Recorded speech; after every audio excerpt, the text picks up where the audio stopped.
Have you ever walked into a luxurious place and immediately felt like you didn't belong? A glance, a raised eyebrow, a question that seemed innocent but cut like a knife. Are you sure you can afford to dine here? That evening, a tall man in a simple gray t-shirt and worn-out sneakers walked into one of the most expensive restaurants in Beverly Hills. No bodyguards, no noise, no effort to attract attention, just silence and a calm smile. He chose a table in the corner where the lights weren't too bright. He didn't know, or maybe he knew exactly, that tonight all eyes would be on him. In today's video, you'll follow a seemingly ordinary story. A customer walks into a restaurant.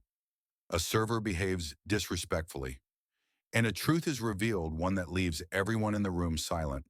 But behind that silence lies a powerful lesson, not just about how we treat others, but about how we reflect on ourselves.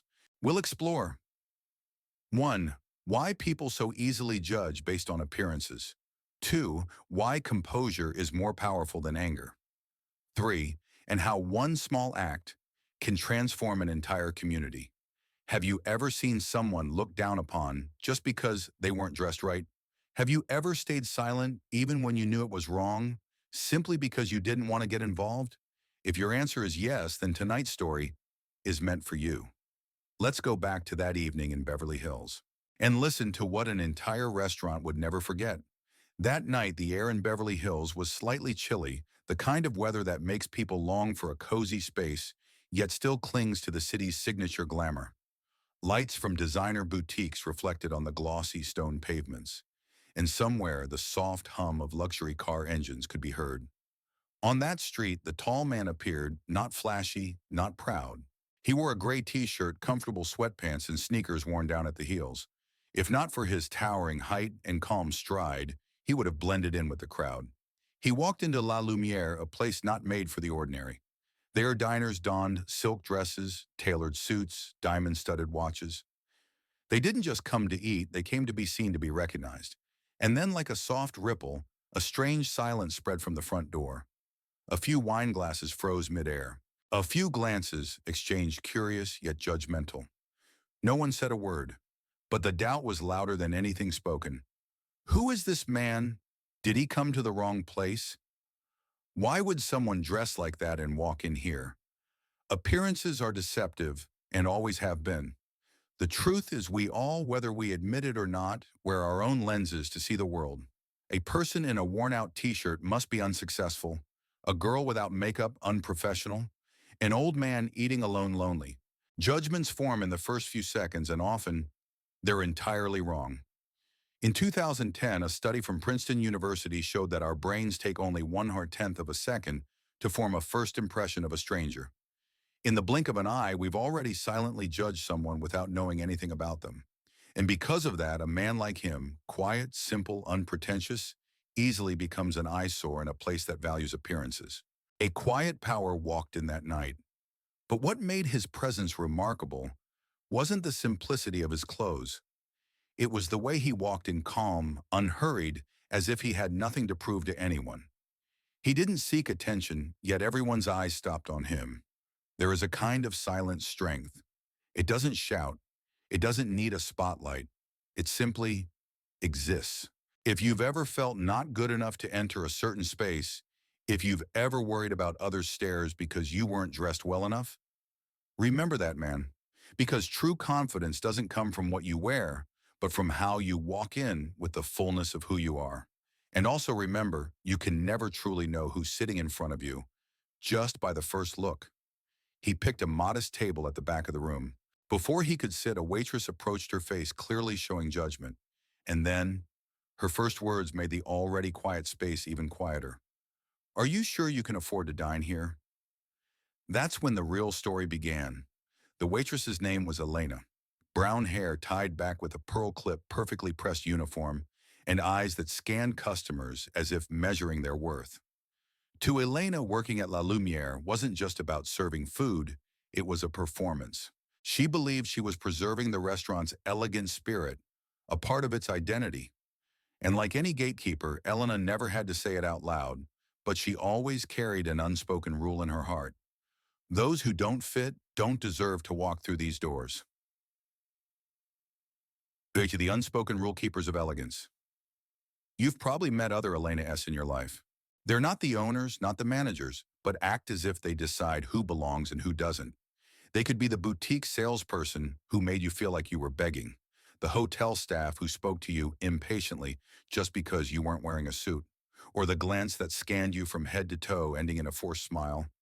That's what people call the gatekeeper complex. No real authority, yet creating invisible lines and value systems of their own. Why do people act like this? There are many reasons, but one of the most common is the fear of being replaced. Elena was once an art student. She dreamed of working in a European museum, but reality pulled her into restaurant service.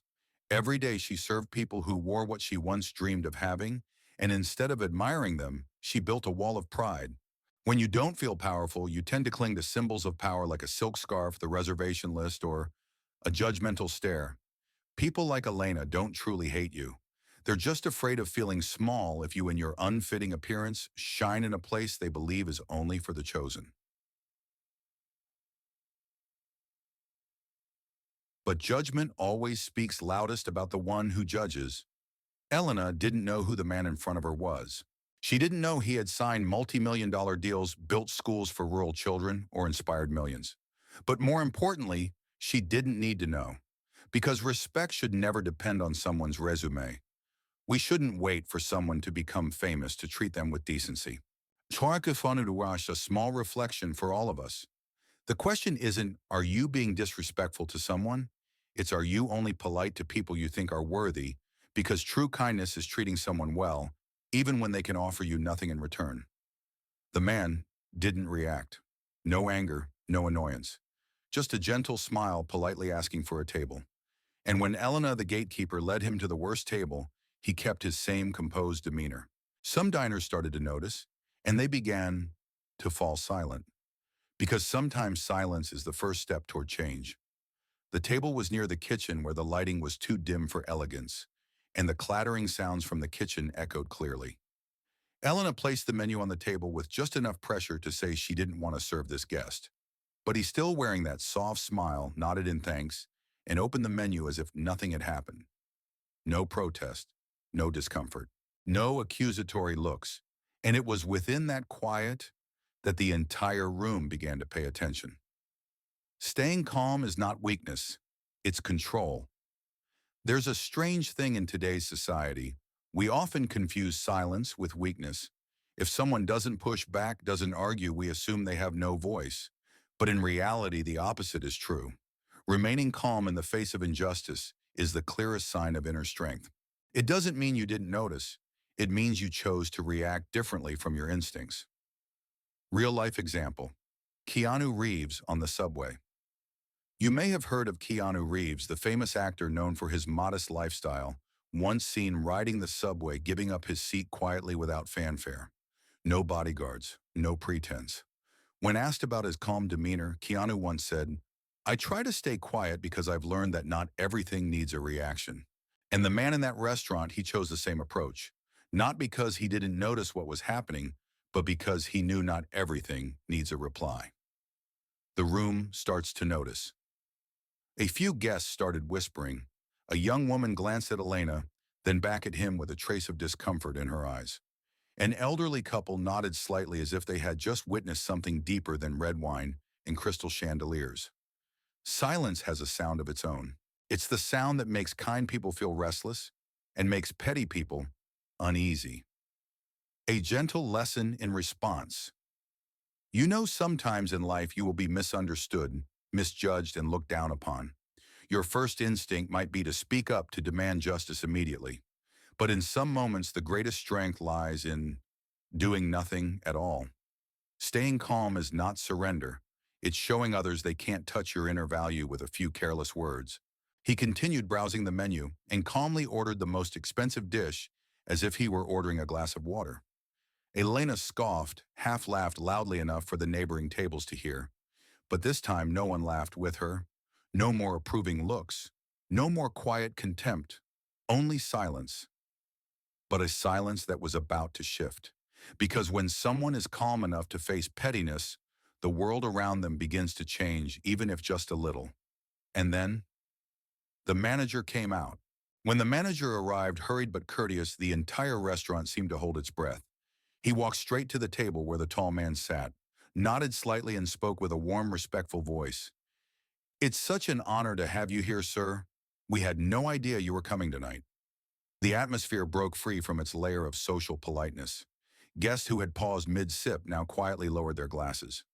Some of the eyes that had once shown disdain shifted, and Elena, she stood frozen behind the counter. Her confident gaze was gone, replaced by silent panic and regret. Why didn't anyone speak up? What's striking is, everyone had seen what happened since the beginning of the evening. Elena's eyes, her mocking tone, the table near the kitchen, the snide remark when he ordered his meal.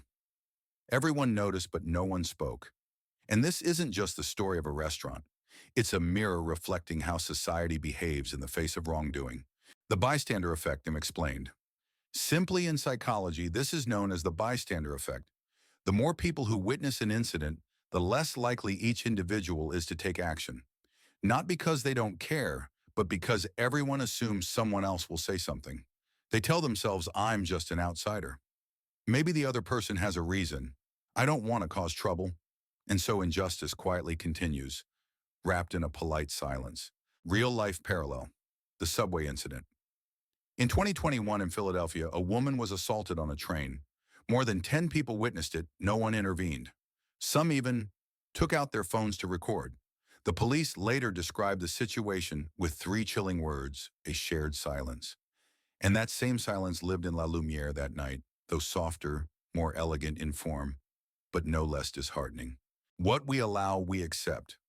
The truth is, when we don't speak up against something wrong, we're silently saying, "I'm okay with this." Sometimes a shake of the head, a disapproving glance, or simply asking, "Are you okay?" is enough to make a big difference. Because people don't need the whole world on their side.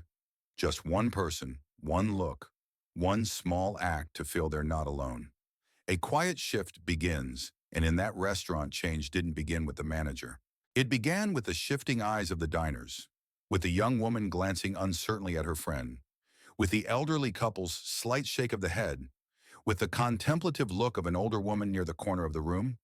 The room had not yet spoken, but it had begun to question itself.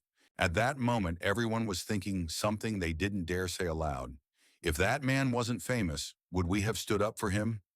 That's when the truth bigger than that evening began to surface. That sometimes respect doesn't come from kindness, but from recognition. And that's the question leading us into the next part. Does a person have to be famous to be treated properly? The manager remained by the table, bowing slightly again, as if to apologize on behalf of everything that had just happened. "We're deeply honored to have you, Mr. O'Neill." Some heard clearly. Others caught only the final word, "O'Neill." And then, like the first domino falling, the entire room trembled in silence. A whisper grew louder. "Wait, did he say Shaquille O'Neal, the basketball legend?" No way. Recognition changes everything. But should it? In an instant, the man's presence was redefined completely. No longer the guy in sweats, but NBA star, investor, philanthropist. The irony, he was still the same person from a few minutes ago. Still wearing a gray t-shirt, still carrying that gentle smile, still in the same worn-out sneakers. Only now people knew who he was. In today's society, we have an odd reflex we don't even notice. We're quick to show respect to the known and hold it back from the unknown. A homeless man walks into a restaurant, we stay alert. A man in a suit walks in, we open the door with a smile. Same human being, same breath. The only difference was recognition.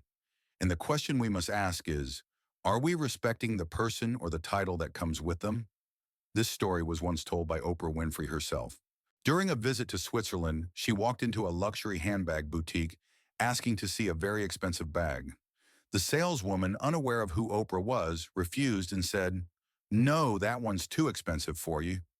Oprah, one of the most influential women in the world, was denied, simply because she wasn't recognized in that moment. Lesson: true respect is recognition.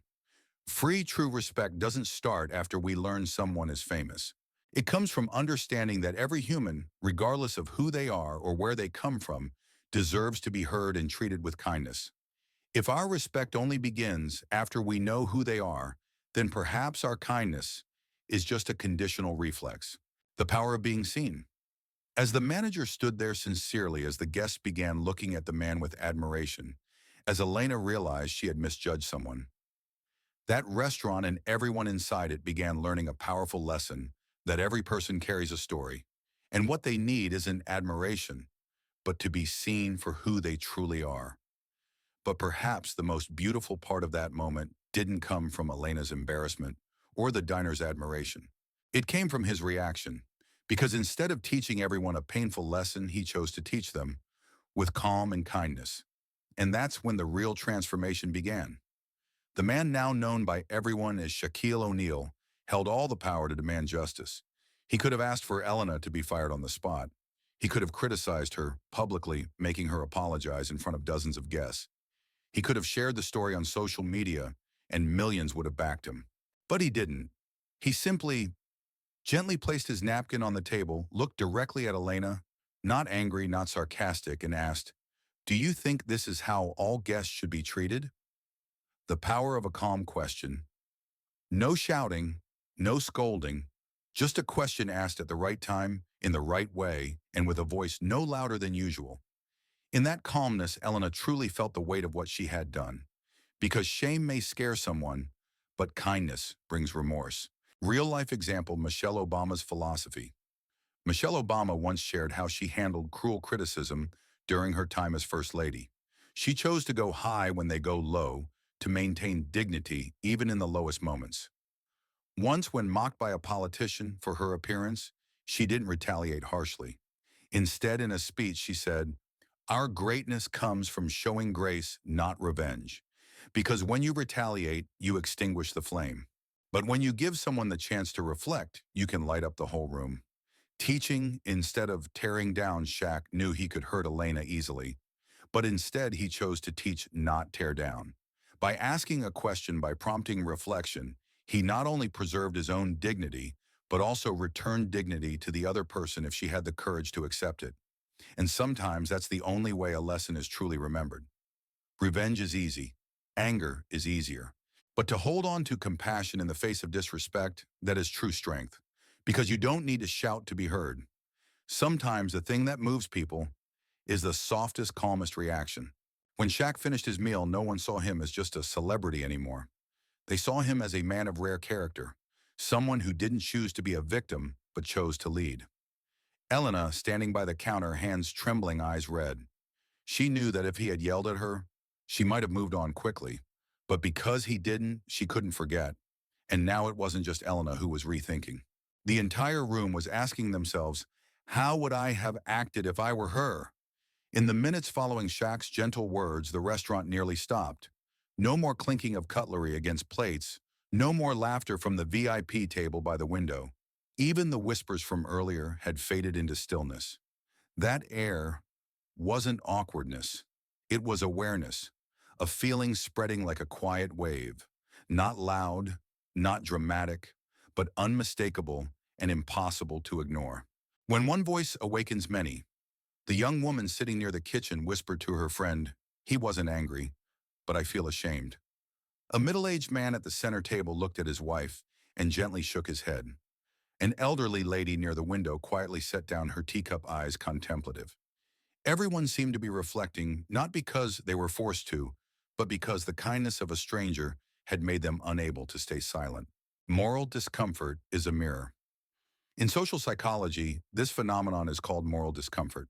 It's the uneasy feeling you get when you witness something wrong, and even if you didn't do anything yourself, you still feel unsettled. That feeling doesn't come from loud protests. It comes from a right action done with humility and grace. And Shaq's calmness became the mirror reflecting everyone's behavior in that room. Real-life parallel Starbucks incident response. In 2018, two black men were wrongfully arrested at a Starbucks in Philadelphia just because they hadn't ordered yet. The entire community reacted strongly. But what stood out most was how Starbucks responded. They didn't shift the blame. They closed over 8,000 stores across the U.S. for a day to retrain all employees on unconscious bias. It was another example of how an entire system can change if enough people choose not to turn away. You don't need to be powerful. You don't need to be famous. You just need to stand firm when others choose to step back. Because collective awakening often begins with one person who chooses to shine a light. One person who speaks up for what's right through words or simply through actions. That evening when Shaq stood up from his table, everyone in the room watched, not because he was a basketball star, but because he was someone who chose kindness as his guide. And now, all eyes turned to someone else, Elena. True transformation doesn't come only from the one who was hurt, but from the one who dares to admit their wrongs and choose a new beginning. Elena, or more accurately, Emma, as we've called her throughout this story, stood near the counter, still gripping her order pad, like it was the only thing grounding her to reality. She had heard every word Shaq said. No threats, no grand accusations, not even direct blame, just questions. That made it impossible for her to turn away from herself. The first step of redemption is recognition. Emma no longer looked for excuses. No more blaming job stress, restaurant standards, or the man's appearance. She simply stepped forward, bowed her head slightly, and spoke in a voice so soft it surprised even herself. I was wrong. I judged you. I'm truly sorry. And that was one of the bravest things she had ever done. Why? It's hard to admit we're wrong. In a society that constantly glorifies being right and winning, admitting fault feels almost taboo. We fear being seen as weak. We fear losing value in others' eyes. We fear being judged forever. But the truth is, taking responsibility doesn't make you smaller. It makes you grow. In 2017, Brian Chesky, CEO of Airbnb, publicly apologized for allowing racial discrimination to happen on the platform. No dodging, no deflection. He wrote in an email to millions of users, "We failed, and we must do better." That starts with me. That simple public apology helped restore the community's trust and laid the foundation for real internal change within the company. Lesson: accountability is the beginning, not the end. Emma learned that lesson that night. Apologizing doesn't erase what happened, but it opens the door for her to step into a new version of herself, kinder, more aware, more human. And sometimes what matters most isn't how poorly you acted, but how willing you are to change once you've seen it clearly. As Emma spoke those words, her eyes no longer avoided contact. She wasn't the overly confident server anymore, nor the scared girl hiding behind polished professionalism.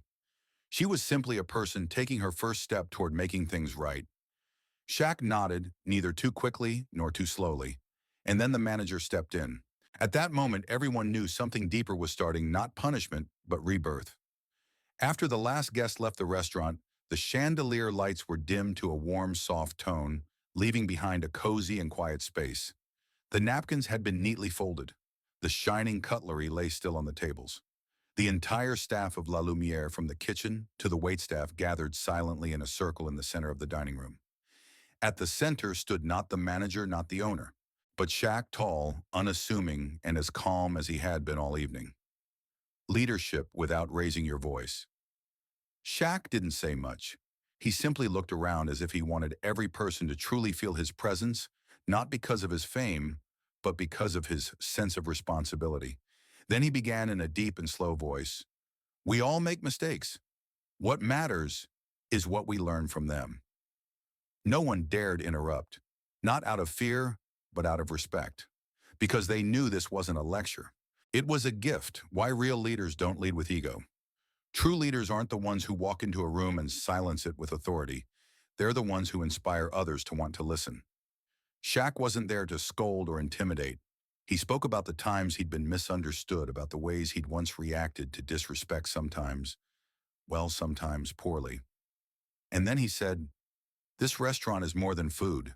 It's a space where people come hoping to be seen, to be respected. Real life parallel. Howard Schultz's empathetic leadership. Howard Schultz, former CEO of Starbucks, once said, we're not in the coffee business serving people, we're in the people business serving coffee. When his company faced a crisis due to discriminatory behavior, he didn't blame the employees. He took responsibility, launched a nationwide training initiative, and started with leadership itself. Because he understood, lasting change doesn't start with punishment, it starts with empathy. In the age of social media where everyone tries to shout the loudest, prove the most, Shaq chose strength through stillness. No slogans, no showmanship, just being there as a mirror. And sometimes leadership isn't about charging forward, but standing still long enough for others to find their path.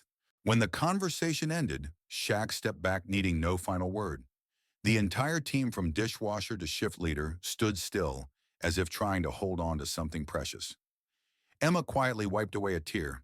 The manager bowed his head, and everyone understood tomorrow La Lumiere would still open its doors, still serve meals, still sparkle. But it would no longer be the same restaurant it was today. Because the most important transformation didn't happen in the kitchen or at the tables.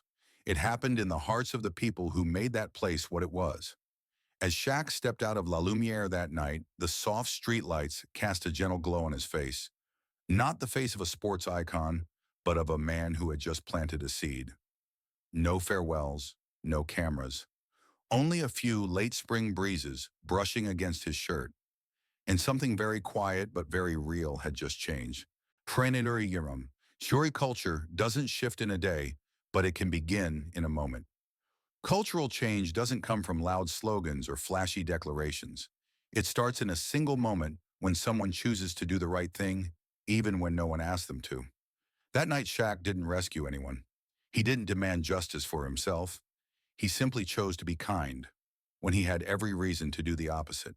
And that choice made everyone look again at themselves, at their silence, at their judgments, at the harm they may have caused without realizing it. In 1955, Rosa Parks simply refused to give up her seat on a bus. That act, seemingly quiet and ordinary, didn't need a stage, but it sparked a movement that changed civil rights for millions. Just like Shaq, she didn't yell. She simply didn't stand up. And because of that, the world began to move. We often think that to create change, we need power, fame, or at least a big following. But the truth is, what truly changes culture isn't noise, it's depth. A kind gesture in a cafe. A quiet defense when someone is being mistreated. A decision not to judge even when no one will praise you for it. All these small things are seeds. A final thought. What will you do? Next time you will meet Emma again in many different forms. The irritated cashier, the rude driver, the tactless coworker, and sometimes even yourself on a not-so-good day. And you will meet Shaq again, not necessarily as a tall man with global fame, but as a part of you, the part that always knows what's right. Let's choose to be that person. The one who doesn't shout, doesn't humiliate, just quietly walks through life with integrity and leaves behind a room that has awakened. Because sometimes the greatest strength is doing what's right without needing anyone to notice. If you've made it this far, maybe you'll never look at a fancy restaurant the same way again. Maybe you'll no longer see servers as just the people who bring food, and even more importantly, you'll stop judging someone by the clothes they wear. Because what's truly valuable always begins with what seems smallest. If you resonated with this story, share the video so others too may be gently awakened. And don't forget to subscribe to the channel so you don't miss the next story of kindness. See you again on another journey where one small action carries a message far greater than itself.